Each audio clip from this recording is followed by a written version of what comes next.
Hello viewers, welcome back to JKB Ministries YouTube channel. Before going to today's video, make sure that you have subscribed our channel and press the bell button so that you won't miss any videos in our channel. Thank you.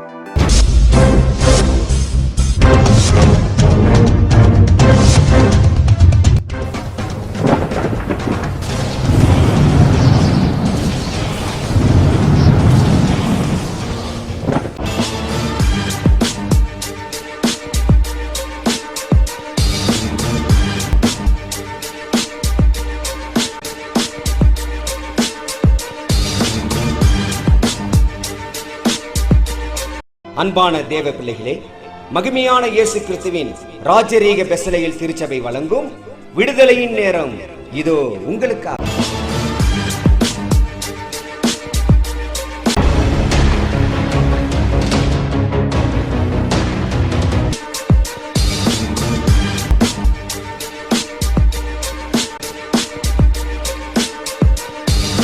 பிரியமான தேவனுடைய பிள்ளைகளே, ஆண்டவராகிய இயேசு கிறிஸ்துவின் ஈடு இணையில்லாத மேலான நாமத்துல உங்களை யாவரையும் நான் வாழ்த்துகிறேன்.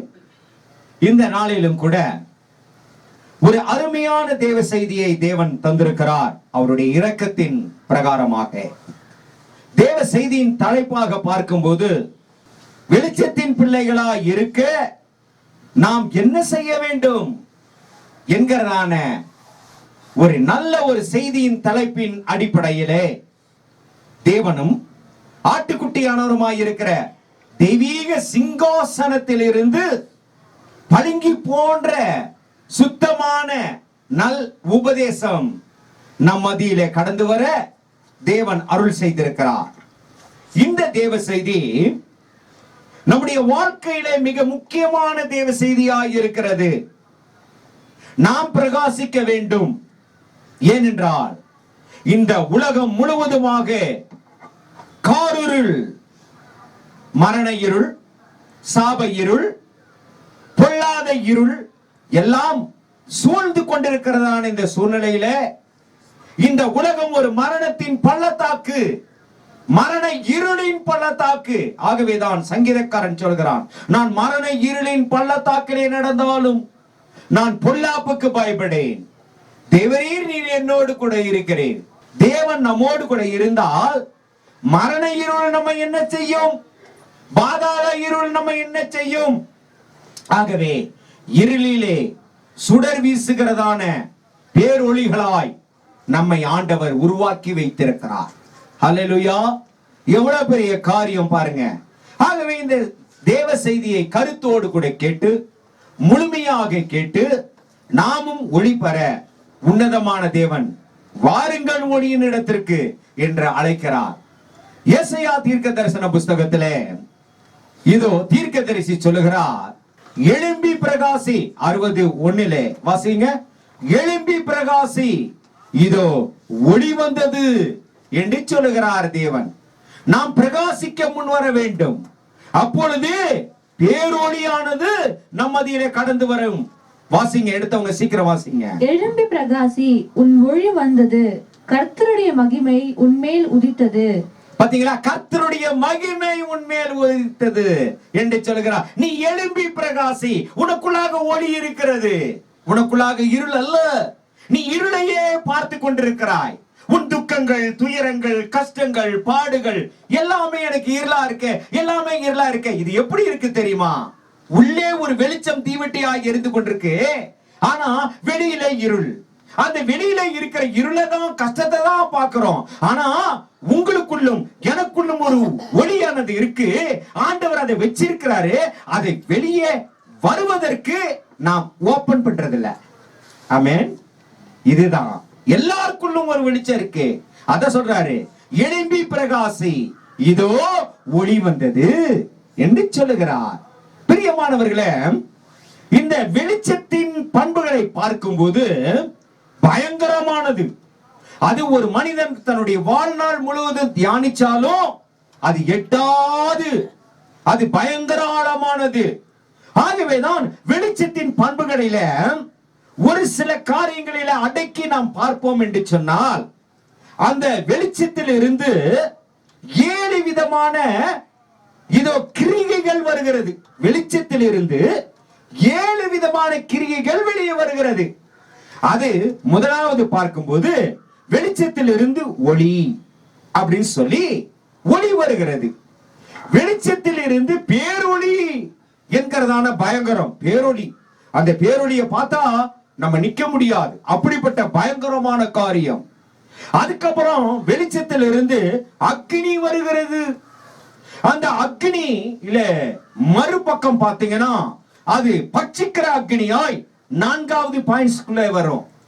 5வதாக பார்க்கும்போது இதோ வெளிச்சம் என்கிறதான காரியம்.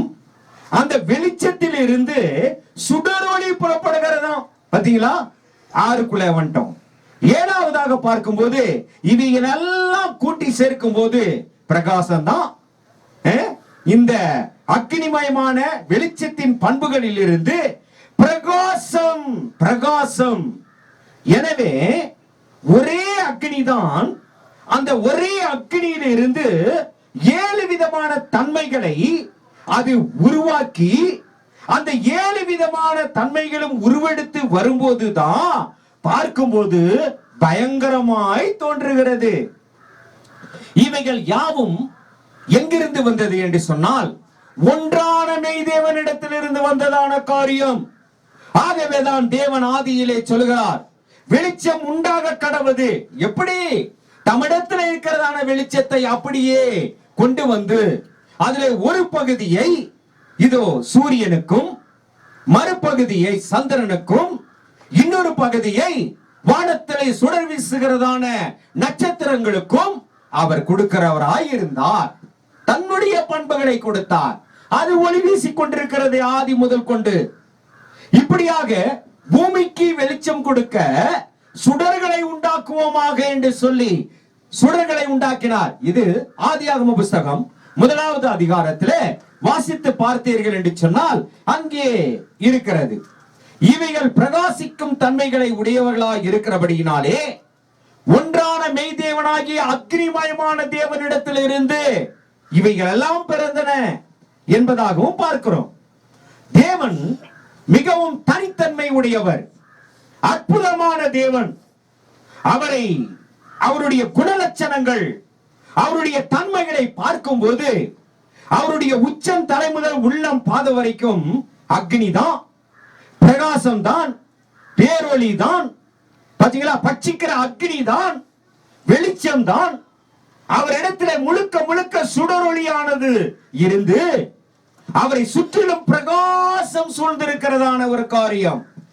இப்படியாக பார்க்கும்போது தேவன் ஒளியானவர், பேரொளியானவர் என்பதாக பார்க்கும்போது அந்த ஒளியானவரை தரிசனங்களோடு கூட தானியேலுக்கு வெளிப்படுத்தும் போது தானியேல் 7வது அதிகாரம் 9வது வசனத்திலே வாசிக்கிறோம். பாருங்கள். நான் பார்த்து கொண்டிருக்கையில் சிங்காசனங்கள் வைக்கப்பட்டது, நீண்ட ஆயுசுள்ளவர் வீற்றிருந்தார். அவருடைய வஸ்திரம் உறைந்த மலையை போலவும் அவருடைய சிரசின் மயிர் மென்மையாகவும் பஞ்சை போல துப்புரவாகவும் இருந்தது.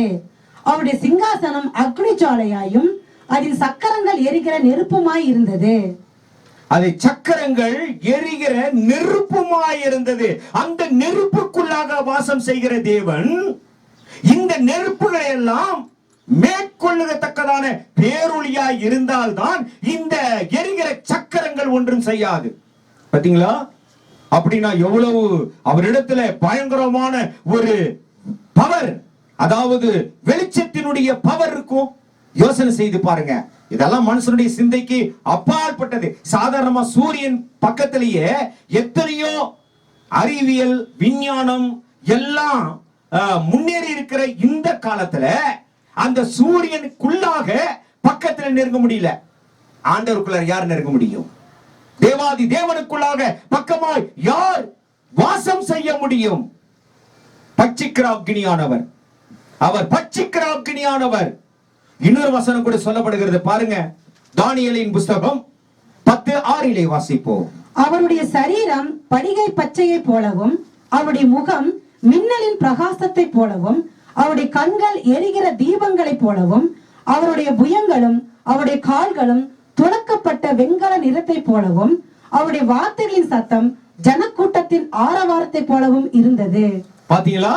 அவருடைய முகம் மின்னலின் சாரம், அவருடைய கண்கள் அக்னி ஜுவாலையாம், அவருடைய புயங்கள் எல்லாம் எரிகிறது.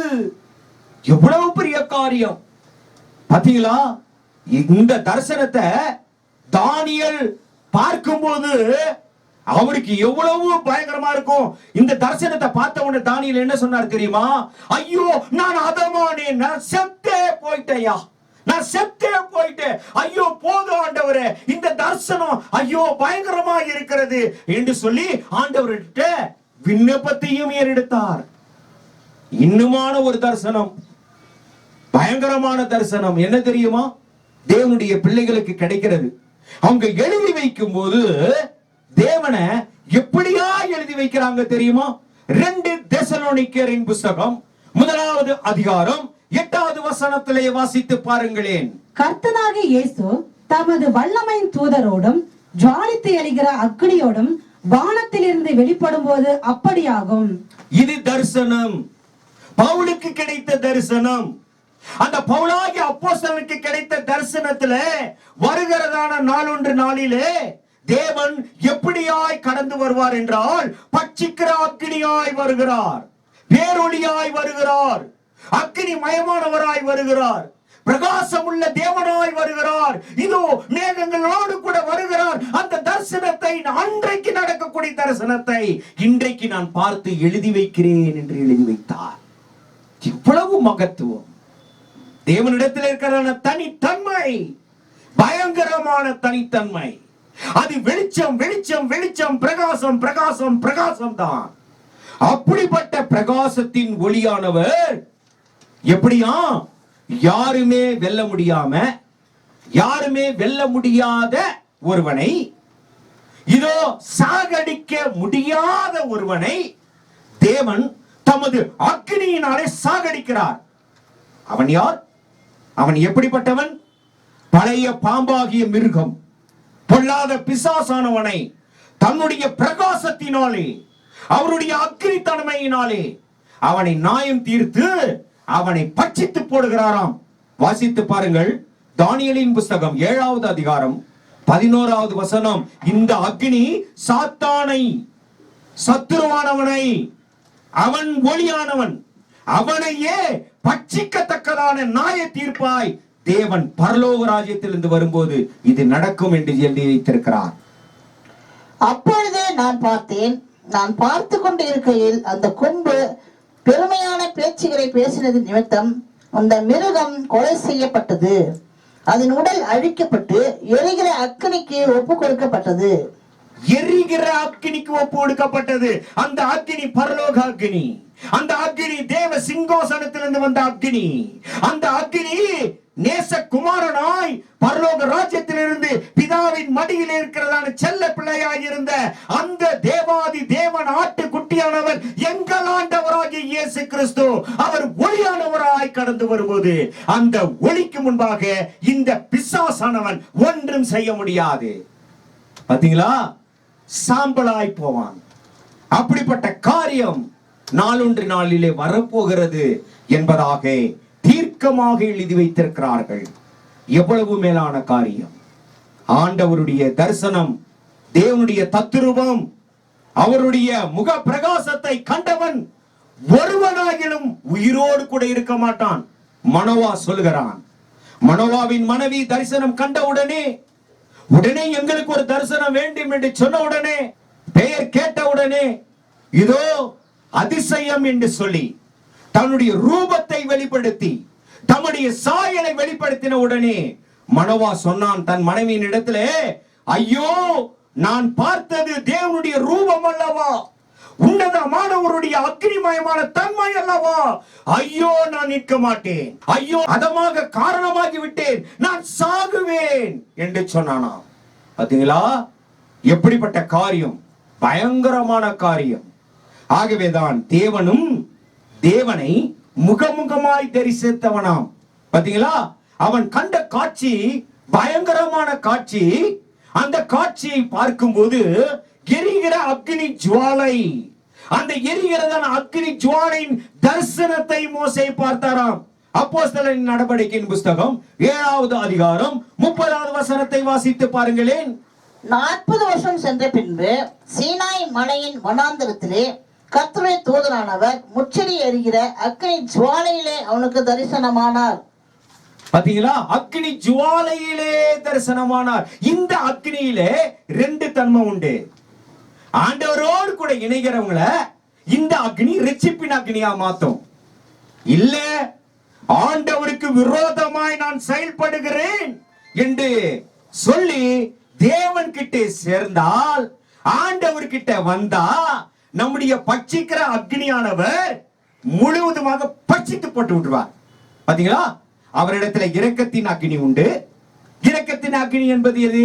ரட்சிப்பின் அக்னி, தண்டனையின் அக்னி, பட்சிக்கிற அக்னி, நியாயம் தீர்க்கிற அக்னி என்று சொல்லி பார்க்கும்போது அது பயங்கரமானதா இருக்கும். சகலத்தையும் அழிச்சிடும், நிக்கவே முடியாது. எனக்கு ஒரு ஞாபகம் வருகிறது. பவுலாகிய அப்போஸ்தலன் அவன் சவுலாய் இருக்கும்போது என்ன செய்தான் தெரியுமா? யூத ஜனங்களை கொன்று போட்டவன், தேவனுடைய பிள்ளைகளை அழிக்க முற்பட்டவன்.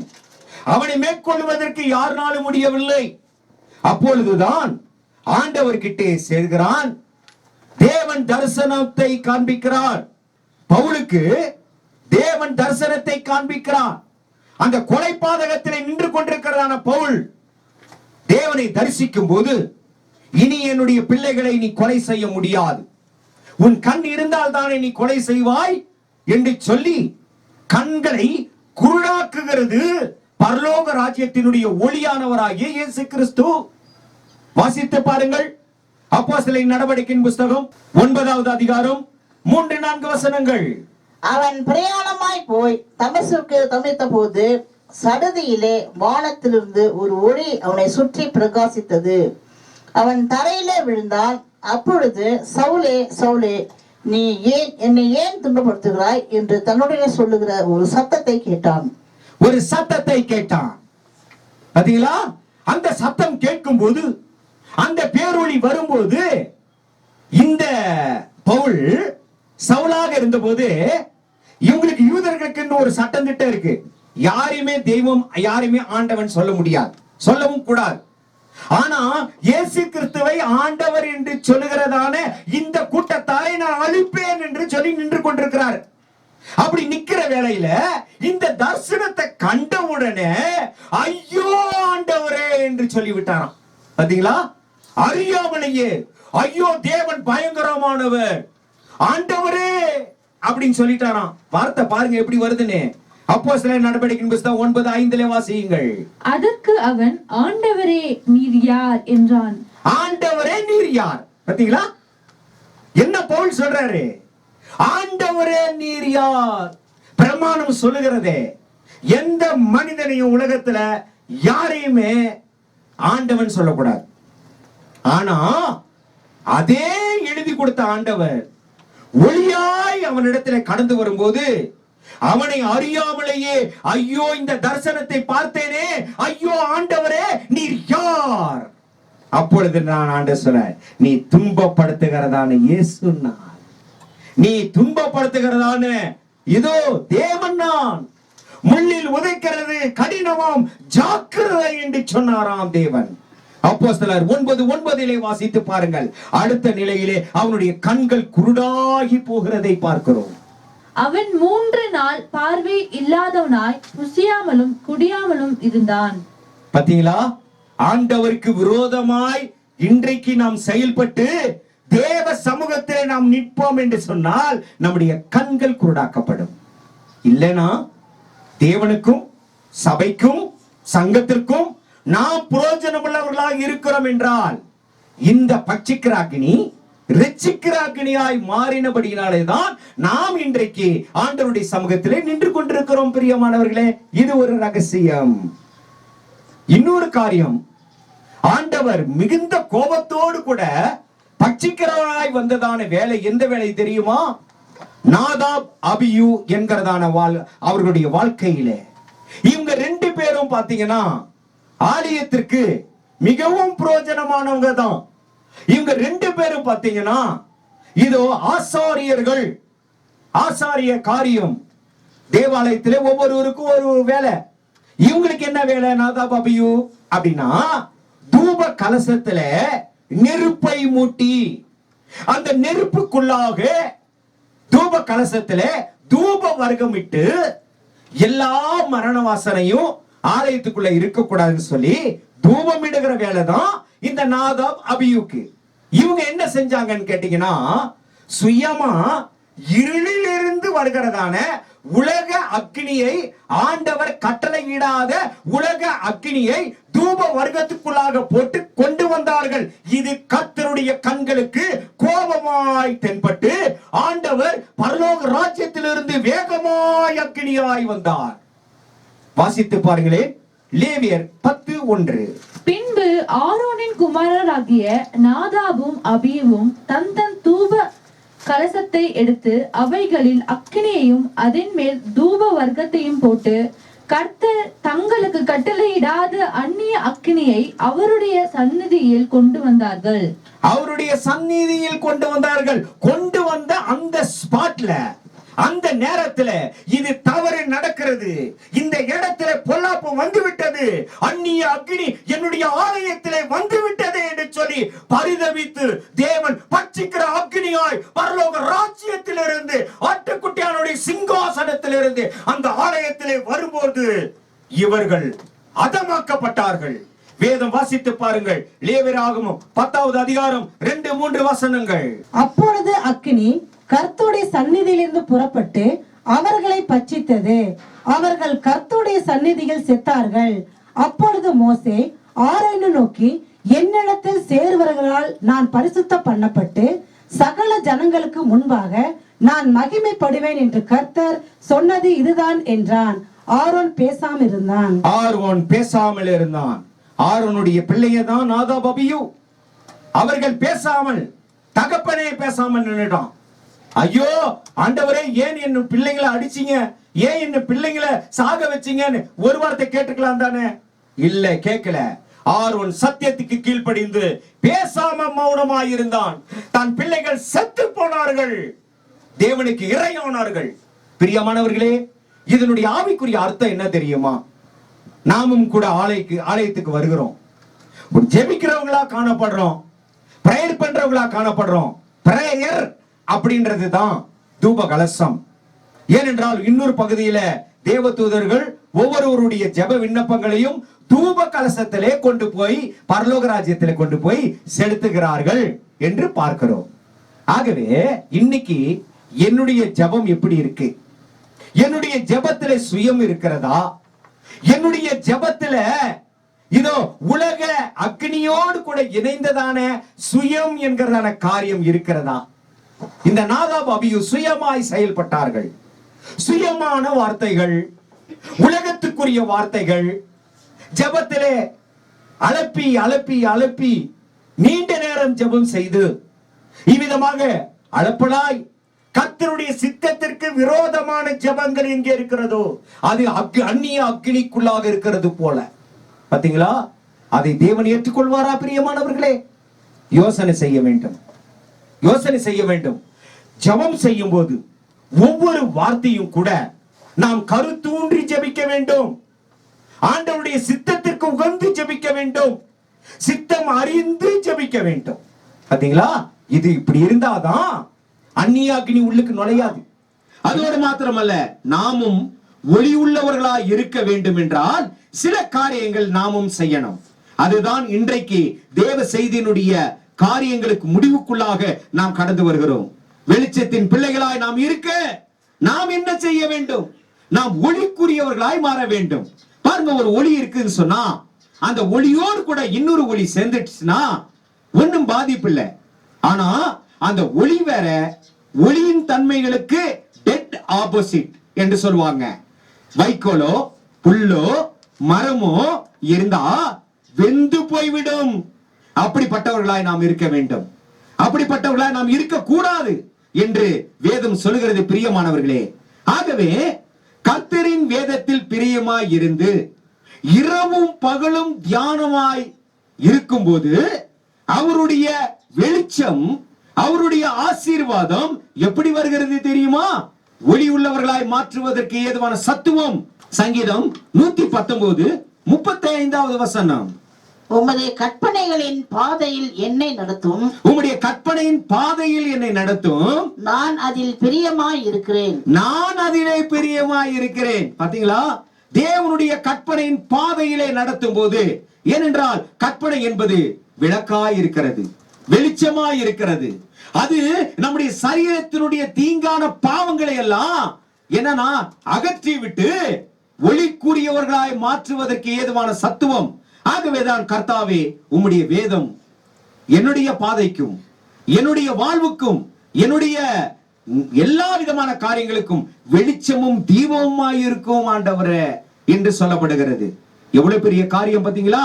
அதோடு மாத்திரமல்ல, அறிவு தீவெட்டியாக எரிய வேண்டுமா? எப்படி? கர்த்தரை அறிகிறதான அறிவு நமக்குள்ளாக கடந்து வர கடந்து வர கடந்து வர அது தீவெட்டியா எரியுமா? தீவெட்டியா எரியும். அந்த தீவெட்டியா எரிகிறதற்கு எண்ணெய் அபிஷேகம் அவசியம். அந்த எண்ணெய் அபிஷேகம் குறைவுபடாமல் காத்துக்கொள்ள வேண்டும். 10 கன்னிகைகள் போன்றார்கள். 10 கன்னிகைகள் அங்கே நின்றார்கள். மணமகன் எப்பொழுது கதவை திறப்பார் என்று சொல்லி அதிலே 5 கன்னிகைகள் என்ன செய்தார்கள்? எண்ணெய் வார்த்து தயார் நிலையிலே வைத்திருந்தார்கள். மீதமுள்ள 5 பேர் எண்ணெய் குறைவுபட்டதினாலே வாசல்களுக்குள்ளாக பிரவேசிக்க முடியாத ஒரு சூழ்நிலை வந்து விட்டது பிரியமானவர்களே. ஆகவே எண்ணெய் அபிஷேகம் என்பது விசேஷமானது.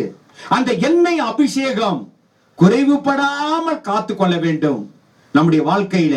அப்பொழுதுதான் தீவெட்டியோடு கூட ஒளியின் நகரத்திற்கு, ஒளியின் பிரசன்னத்தினால இருக்கிறதான அந்த தேவ சமூகத்துக்குள்ளாக நுழைய முடியும்.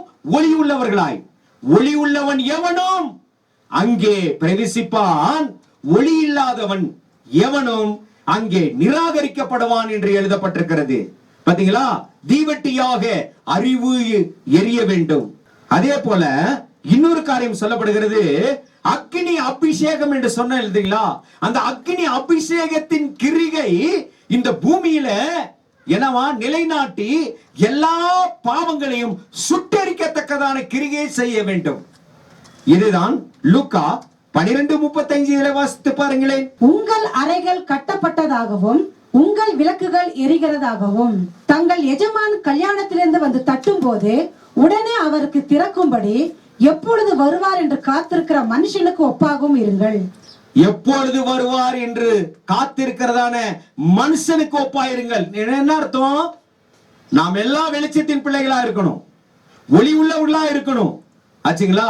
இருள் எவனவேனும் நம்மை ஆட்கொள்ள கூடாது. அப்படிப்பட்ட தன்மைகளை பெற்றவர்களாய் இருக்க நற்கிரிகை என்கிறதான ஒளி வீசுகிறவர்களாய் காணப்பட வேண்டுமா? பாத்தீங்களா? அதோடு மாத்திரமல்ல, நாம் பெற்றிருக்கிறதான தேவ பக்தி கொழுந்து விட்டு எரியணுங்க. சாதாரணமா எரியக்கூடாது, கொழுந்து விட்டு எரியணும். தேவ பக்திக்கு விரோதமா எந்த காரியம் வந்தாலும் சரி சுட்டரிச்சிடணும். அப்படிப்பட்ட வெளிச்சம், அப்படிப்பட்ட அக்னிய ஆண்டவர் நமக்கு கொடுக்கிறார். அப்போ தேவ பக்திக்கு விரோதமா இருக்கிறதான இருளான காரியம், ஆண்டவருக்கு பிடிக்காத காரியம் நமக்கு போதனையா வரும்போது, மகளே இதன்படி நட, இதன்படி செய்ன்னு சொன்ன உடனே எதுவா இருந்தாலும் சரி அக்னியிலே போட்டு சுட்டு எரிகிறதுக்கு தயாரா இருக்கணும். அதுக்கு நம்முடைய தேவ பக்தி கொழுந்து விட்டு எரியப்பட வேண்டும் என்று வேதம் சொல்லுகிறது. சகரியாவின் புஸ்தகம் 12வது அதிகாரம் 6வது வசனத்தை வாசித்து பாருங்கள். அந்நாளிலே யூதாவின் தலைவரை விரல்களுக்குள்ளே எரிகிற அக்கினி அடுப்புக்கும் வைக்கோல் கட்டுகளுக்குள்ளே எரிகிற தீவெட்டிக்கும் ஒப்பாக்குவேன். அவர்கள் வலது புறமும் இடது புறமுமாக புறப்பட்டு சுற்றிலும் இருக்கிற எல்லா ஜனங்களை பற்றிப்பார்கள். எருசலேம் திரும்பவும் தன் ஸ்தானமாகிய எருசலேமிலே குடியேற்றப்பட்டிருக்கும். பாத்தீங்களா? சுட்டெரிப்பார்கள் என்று எழுதப்பட்டிருக்கிறது. இவர்கள் சுட்டெரிப்பின் அக்னியை பெறுகிறவர்கள். எந்த அக்னி அது? பரலோக ராஜ்யத்தினுடைய பலிபீடத்தில் இருக்கிற அக்னி. அந்த பலிபீடத்தில் இருக்கிற அக்னி எப்படிப்பட்ட அக்னி? 7 குத்து விளக்குகளுடைய அக்னி. அந்த 7 குத்து விளக்குகளுக்குள்ளாக இருக்கிறதான எரிந்து பிரகாசிக்கிறதான அக்னி அவரிடத்தில் இருக்கிறதான 7 ஆவிகளாம். அந்த 7 ஆவிகளை ஒரு மனிதன் பெறும்போது என்னவா? பிரகாசம் தான், பரலோக ராஜ்யத்தினுடைய பிரகாசம் தான். ஆகவே அந்த ஆசீர்வாதம் 7 விதமான ஆசீர்வாதமாய் கடந்து வருகிறது. அதுதான் ஆண்டவர் இந்த பூமியில சிலுவையில அறையப்படும் போது 7 வார்த்தைகளும், அவர் சொன்ன 7 வார்த்தைகளும் 7 அக்னி வார்த்தைகளாக கடந்து வந்து பிசாசின் தீய சக்திகளை எரிக்கும்படியாக அவர் சொன்ன வார்த்தை இரக்கமுள்ள வார்த்தையாய் அது கடந்து வந்ததாம். பிரியமானவர்களே, எவ்வளவு மேலான காரியம், எவ்வளவு ஆச்சரியமான காரியம். ஆகவேதான் தேவன் தியாக பலியாய் அவர் கடந்து வந்த பொழுதுதான் இரக்கத்தின் வாயிலாக இந்த நல்ல பண்புகளை, ஒளி வீசுகிற பண்புகளை அருமையான இரட்சிப்பின் அக்னியாய் அவர் கொண்டு வந்து ஸ்தாபித்தார் தேவன். அந்த ஸ்தாபித்ததான அக்னியை ஒரு மனிதன் தேவ சமூகத்திலிருந்து பெறலாம், ஆண்டவருடைய சமூகத்திலிருந்து பெறலாம், தியானம் செய்து பெறலாம், அவருடைய வார்த்தையை படித்து ஏற்றுக்கொண்டு அதன்படி நடக்கிறதின் மூலமாக பெறலாம், கட்டளைகளுக்கு கீழ்ப்படுகிறது நாளை பெறலாம் அப்படின்னு சொல்லப்பட்டிருக்கிறது. பிரியமானவர்களே, ஆகவே தான் நம்முடைய அறிவு கொழுந்து விட்டு எறியப்பட வேண்டும் என்றால் நாம் தேவ பக்தி நமக்குள்ளாக கொழுந்து விட்டு எறியப்பட வேண்டும். எண்ணெய் அபிஷேகம் குறைவுபடாதபடிக்கு காத்துக்கொள்ள வேண்டும். நம்முடைய அறைகள் கட்டப்பட்டதா இருக்க வேண்டும். எதற்கு கட்டப்பட வேண்டும்? தீமையான காரியங்கள் உள்ளே வராதபடிக்கு நம்முடைய அறைகள் கட்டப்பட்டதா இருக்க வேண்டும் என்று சொல்லி சொல்லப்பட்டிருக்கிறது. இதற்காக நம்மை ஆயத்தப்படுத்துவோமா? இதோ வெளிச்சத்தின் பிள்ளைகளாக இருக்க இப்படியாக செய்தால் நாம் எறும்பி பிரகாசிக்கத்தக்கதான ஒளி சுடர்களாய் இருப்போம் என்று சொல்லி ஆண்டவர் நல்ல ஆலோசனை சொல்லி இருக்கிறார். இந்த ஆலோசனை கேட்டு அதன்படி நடப்போம், வெளிச்சத்தின் பிள்ளைகளாய் மாறுவோம். இதற்காக உன்னதமான தேவன் தாமே உங்களை ஆசீர்வதித்து உங்களை காத்து உங்களை காப்பாராக. ஆமென்.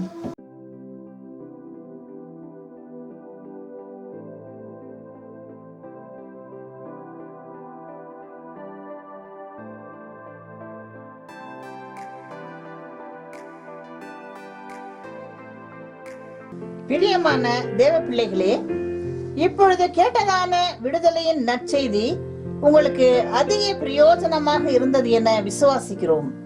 இந்த தேவ ஊழியம் அநேக நெருக்கங்களின் மத்தியில் நடந்து கொண்டிருப்பதால் இந்த டிவி ஊழியத்தை ஜெபத்தாலும் உங்கள் கையின் பிரயாசத்தாலும் தாங்கி தேவ ஆசீர்வாதம் பெறுங்கள். உங்கள் ஜெப தேவைக்கு தொடர்பு கொள்ள வேண்டிய முகவரி: மகிமையான இயேசு கிறிஸ்துவின் ராஜரீக ஊழியம், ரெவரண்ட் கேபா ராஜ், எல்என் காட்டேஜ், ஆஸ்பத்திரி ரோட், உதகை. கைபேசி எண் 9435234477 மற்றும் 78717179. Hello viewers, welcome back to JKB Ministries YouTube channel. Before going to today's video, make sure that you have subscribed our channel and press the bell button so that you won't miss any videos in our channel. Thank you.